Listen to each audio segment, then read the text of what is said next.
Greetings. This is Mpoki Thompson. You are watching Mwananchi Digital. I'm the managing editor for The Citizen. Today we have the pleasure of the chairperson of the Africa Working Group, a 20-member delegation. He's here in Tanzania. There will be various engagements that they'll be doing with the government. I am with Yamina Guerfi. Welcome to Tanzania. Thank you very much. It's a great pleasure to be here.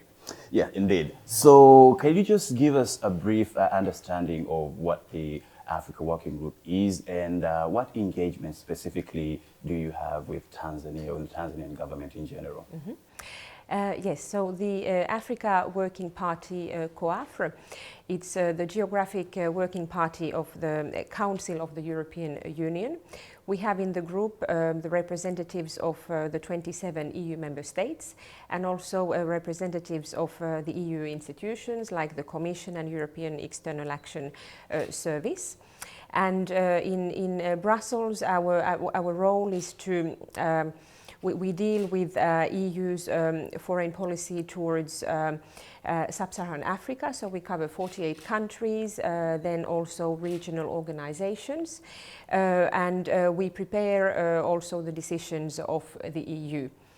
And we do these working visits regularly, and this time our destination is Tanzania, and we visited also Uganda. Perfect. So among the engagements that you'll be doing with the Tanzanian government, it includes meeting with the Deputy Minister of Foreign Affairs and East Africa Cooperation. Of late, there have been discussions, there have been many reforms within the policies under the Foreign Affairs Ministry, one of them being, how does Tanzania embrace those in the diaspora, issues to do with dual citizenship. Now, in terms of foreign policy and relations, I just want to get a bit of an understanding, the perception or the reception of the Africa Working Group towards dual citizenship and how Tanzania can embrace those who are in the diaspora. Mm-hmm. Okay. Well, first of all, if I may, to a little bit elaborate more about this visit. So the idea is we are here to gain more knowledge on Tanzania and to see how to further enhance the partnership and cooperation between Tanzania and the EU. And we very much welcome, and we see that there's a lot of possibilities to intensify the partnership between Tanzania and the EU, which has been there for a long time, but we really see that there's a momentum to further intensify it. And we see this, we see that Tanzania has lately really opened up to Europe and to the rest of the world, and we very much welcome that under the leadership of your President Samia and also your Foreign Minister Mula that you have been very active at international front and also engaging with different parties abroad and as well here in Tanzania. Good. So within the working initiatives under the Africa Working Group includes the political space, ensuring peace and security. Now, I want us to talk a little bit about the political space specifically here in Tanzania. We understand that in 2020 we had general elections, and then there were international observers who came here to the country.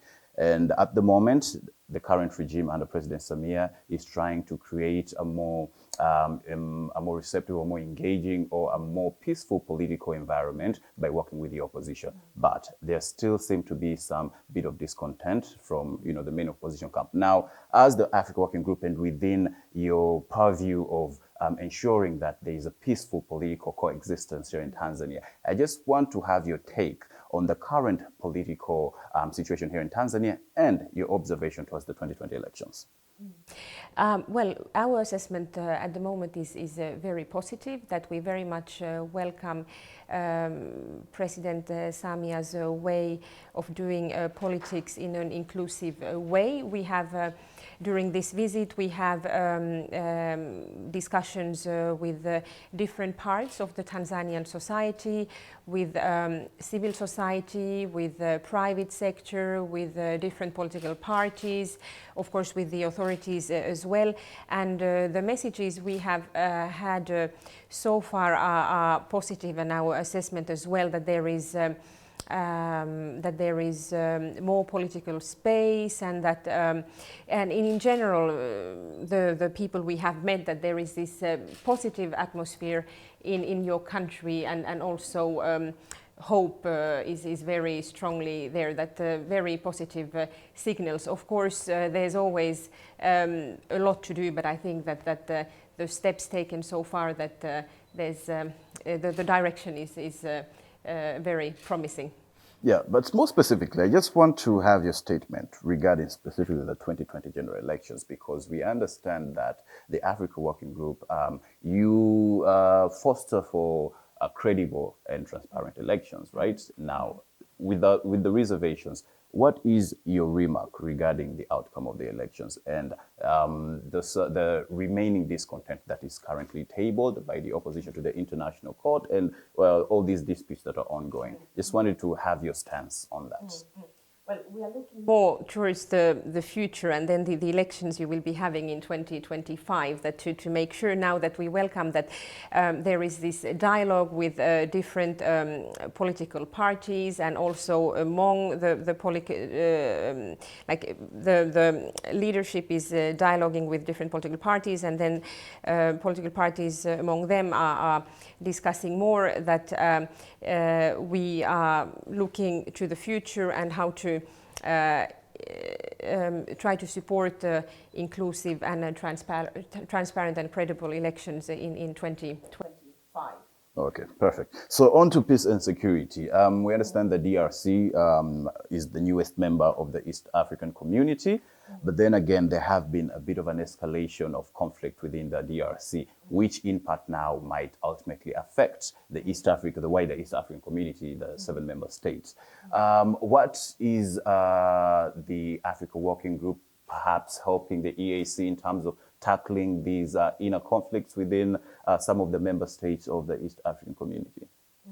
Well, we very much try to support regional organizations like EAC or then SADC, and also to try to offer our support to try to find peaceful solutions to conflicts, whether they are regional or in a certain country. So we are, of course, very concerned about what is happening in Eastern DRC with the recent incidents there, and we very much hope that there is dialogue among the countries in the region to see how to find concrete and sustainable solutions. But the situation in Eastern DRC it's been there for quite some time, and then it intensifies time to time. That we see that it would be important to try to do something within the Great Lakes region countries, and then more widely than within the countries in Eastern Africa. So similarly to that, in northern Mozambique, we are seeing that the Cabo Delgado province, the conflict that is there, which now borders with Tanzania, and the Minister of Defense has oftentimes assured that Tanzania is safe, but again, under the SADC, it was proposed by the Africa Working Group that perhaps a more firm military action might be needed to ensure that there's peace and safety. What is your take on that? Because now we have the DRC, and then now we have Mozambique, and then now Tanzania is somehow caught in between that. Is a firm military action the way to go? Well, we have seen Tanzania always as a peaceful and stable country in the region. And what comes to the Cabo Delgado conflict, so the EU is trying to support the Mozambican government, and we have established a training mission, EUTM, there, and also we are closely following what Samim operation is doing there, and we will see if there are ways that we could support that. And also we know that there's that the countries in the region are also very active in sending troops there. So, of course, we are ready to dialogue and to see how we could support to find a peaceful and sustainable solution to the Cabo Delgado, because there is, of course, there's always, when there's a conflict somewhere, there is always a spillover risk, like we have seen in Sahel with the protracted conflict in some of the G5 Sahel countries, and in particular in Mali. So the possible spillover to the coastal states there, which has already happened. Now let's put a bit of focus on climate change, which is one of the agendas that has brought you here in Tanzania. We understand that the COP27 will be happening in Africa, in Egypt. But then when it comes to the global climate change situation, Africa is most severely affected, yet it contributes less compared to other continents in terms of contribution to the carbon emissions and all that. How can Africa raise its case this time round, now that the COP27 will be happening within the continent? Well, I think that the bigger framework is also this European Union, African Union summit, which took place last February, and to which your president took part as well, and there were nearly 70 heads of state present who took part, and the idea was to have this joint vision for 2030 and to prepare a common future as close partners and neighbors. And in that context, climate change was very high on the agenda, to try to find together sustainable solutions to tackle the climate change. And of course then COP27 will be then the next big meeting. But I can assure you that in COAFRE, climate change, in the Africa Working Group, climate change is a topic that is often discussed in this bigger context, that we are having challenges both in Europe and in Africa related to the climate change, and that, for example, in Eastern Africa, we are aware that there's been drought lately, and of course we are trying to then together find ways on how to support. So are there any specific initiatives that are being undertaken here in Tanzania to combat the climate change effects? For that, I would have to ask actually my ambassador, Okay. who knows more Definitely about different projects, but I'm sure that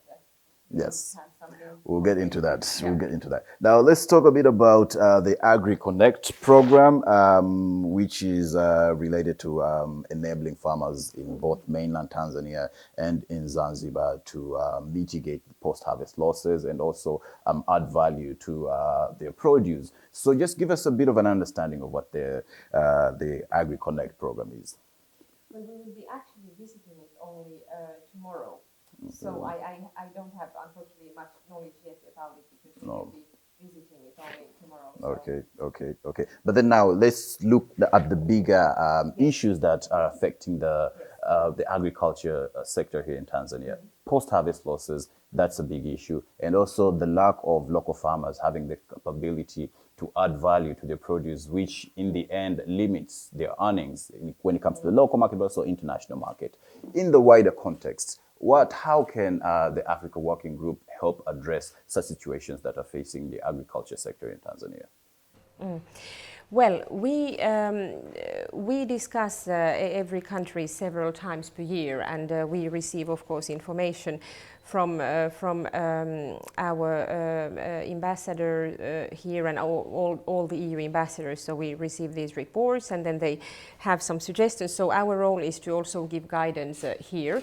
And so what we have seen is that we are trying to make a shift with this new funding cycle, which started in 2021 from what we have been doing traditionally in development cooperation. So a focus, for example, on to tackle climate change and to, for example, blue economy and also gender issues. So then I would say that what you mentioned about the agricultural issues, that some of them are related to tackling the climate change, but then some as well to adding value to the products. That